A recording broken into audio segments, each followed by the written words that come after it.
You do know that what you are living in today is the sum total of what you have communicated out loud over the last whatever years of your life. The basis of what I want to communicate we find in Hebrews 13:15.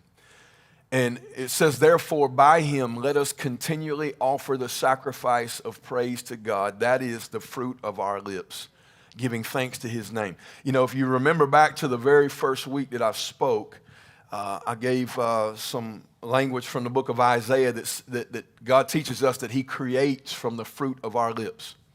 He creates from the fruit of our lips.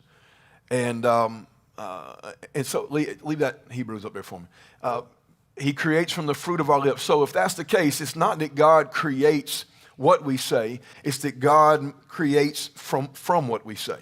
And so we have to begin to really process and be. I think if we really bought into the idea that God moves, that heaven moves in response to what we release, or not just heaven, but life and death is in the power of the tongue. Not just heaven, but really the dark realm.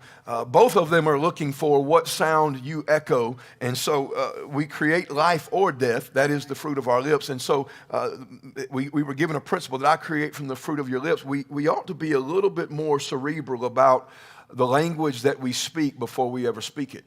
We ought to give a life. I think God was brilliant. Can we all agree that God was brilliant? In that he gave us two of these things right here and one of these things right here, which just by anatomical design alone ought to prophesy to you that it is more important in the kingdom to listen than it is to speak, right? But yet the word teaches us that there is power only when we speak. But the emphasis is in what we hear. So we have to be really driven and really patient.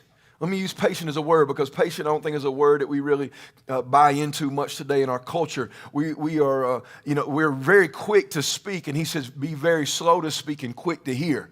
And so we ought to listen. We ought to train ourselves and posture ourselves to become much more in tune with the Spirit of the living God and with what heaven is doing and what heaven is saying, because we need to hear what we need to say, because you and I aren't brilliant enough to be able to know what we should say on our own.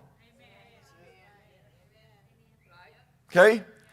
I know that you made 1,500 on your SAT and you made all A's and you graduated with a 4.25 and you got your mom and daddy had the bumper sticker on the back that says my kid is an all A student. But I tell you what, we are too stupid to know what we should say on our own. Right? You can leave today and post on social media. Pastor today told us we were stupid. We are too foolish and too ignorant to know what we should say all by ourselves. And yet we live in a world that is constantly baiting us to speak on our own.